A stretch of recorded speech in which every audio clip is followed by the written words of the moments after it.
Pozdrav, dobri moji pratioci kanala Hrana za telo.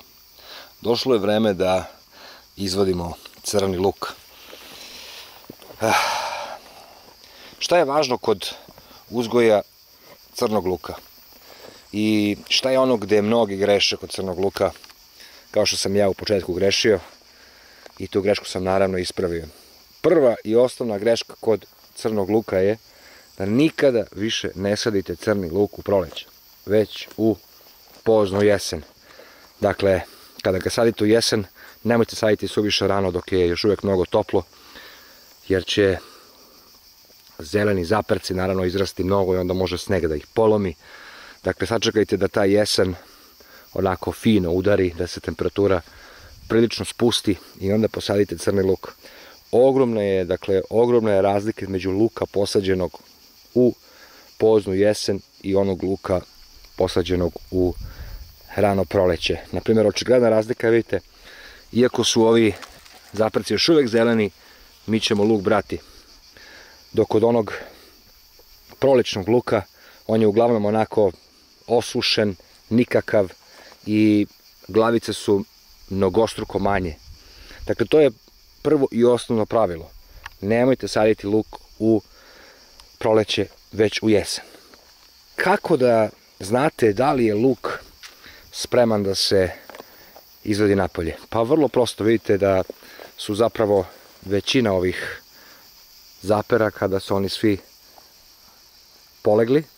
Sad vi naravno možete ostaviti ovaj luk još neko određeno vreme, ali i sama veličina glavica će vam zapravo signalizirati da je vreme da taj luk izvadite, jer ovaj jesenji luk definitivno ima ogromne glavice i možemo ga sada lako izvaditi napolje, jer jednostavno nema više svrhe da bude u zemlji, on više neće nešto mnogo rasti.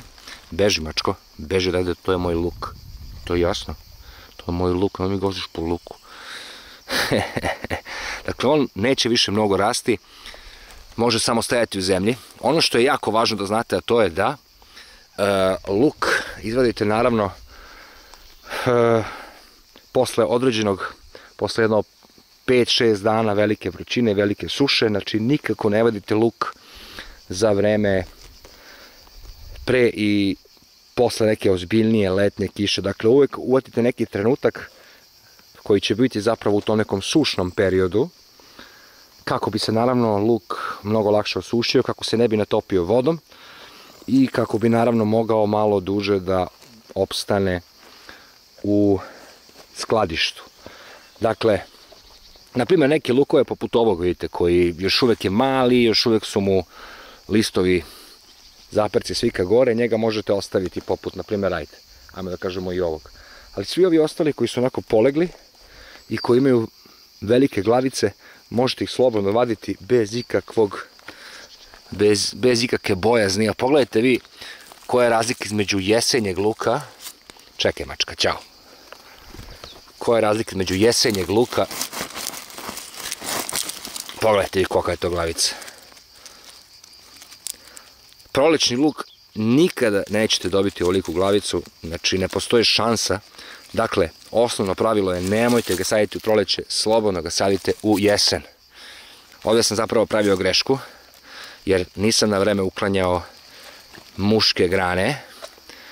Nešto sam bio malo okasnio, tako da ova glavica neće biti sočna kao ova prva, ali definitivno će moći biti iskorišćena. Vidite, ona je čak i meka. Dakle, ova glavica, ćao. Ovo je savršeno za vađenje, vidite. Naravno, ovako, uzmite glavicu, ispritiskajte je, vidjet ćete odmah da li je kvalitetna ili nije. Ova je savršena. Dakle, one koje nisu kvalitetne obavezno odstranjujte, jer te glavice će vam samo napraviti problem.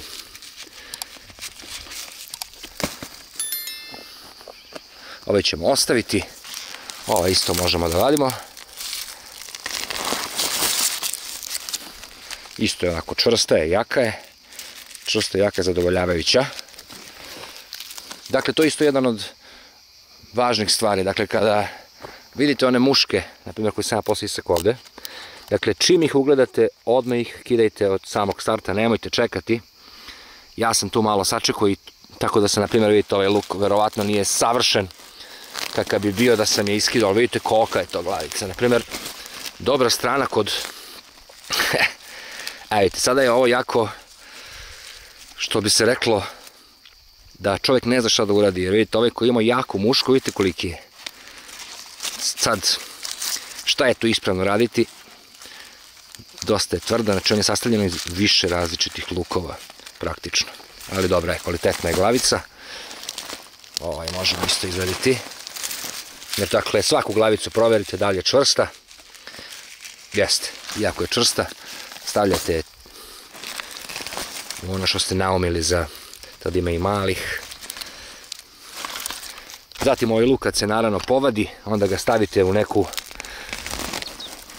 prostoriju koja ima neku, koja je u hladu i koja ima dosta promaje, da se fino osuši. Nakon sušenja skladištite ga naravno u nekakav mračni podrum, gdje će naravno prezimeti. Imam se vidite, možda je dosta divljih kupina koje mi ne daju da radim, a njega ću posle.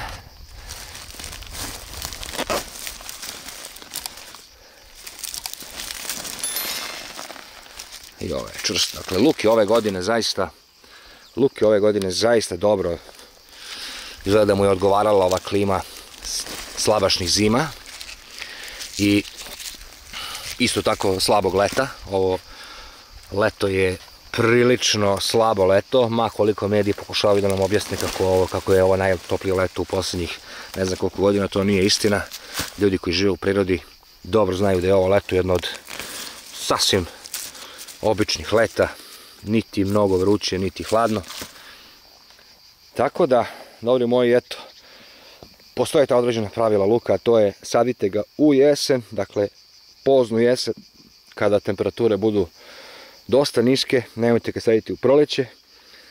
I to je osnovna stvar, vidjet ćete ogromnu razliku, dakle zaista ogromnu razliku, nećete i shvatit ćete zapravo da je to suština uzgoja luka, a ne da li smo ga dovoljno nađubrili ili šta god smo uradili. To je zato što je luk jako otporna biljka, a naravno svaka biljka posađena u jesen ima vremena da svoj korenski sistem razvije jako duboko, da zapravo postavi svoju bazu koja će mu kasnije služiti da može da preživi ovo leto. Vi kada postavite luk u proleće, on jedan nema dovoljno vremena, drugo počinje suša, nema kada da svoj koren razvije i tako upada u problem da ima slab korenski sistem, a koren jednako zdravlje biljke i to vam je to.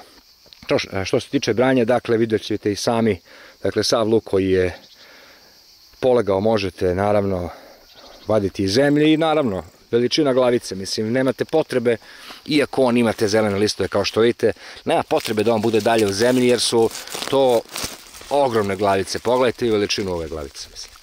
Znači nema potrebe da bude tu. Tako i treće pravilo, vadite ga za vreme sušnog perioda kad se on dobro osuši u zemlji, kako ne bi skladištili vlažan luk i kako se ne bi stvorile buđi, jer ipak se on mnogo lakše suši kada je on još uvijek zdrav i kada je korenskim sistemom povezan sa zemljom. Evo vidite, ovo je sasvim dovoljno da ih ovako rasprostete svuda. Bitno je samo dakle da je prostorija u hladu i da ima naravno promaju i to je u principu savršeno sušenje. Ne morate praviti nikakve dodatne skalamerije i trošiti vreme, zaista to su neke nijanse koje se u principu ne isplate. Dovoljno je samo ga ovako rasprostiti i on će se osušiti za jedno 4-5 dana, a onda ga skladištiti u hladnom i mračnom prostoru poput nekog podruma. Ja sam zaista fasciniran ove godine. Pogledajte vi kolika je to glavica. Dakle, ovo je zaista fascinantno. Čak i u prodavnici nisam vidio ovoliko veliku glavicu. Ekstra. Baš sam ponosan. Pozdrav, dobri ljudi.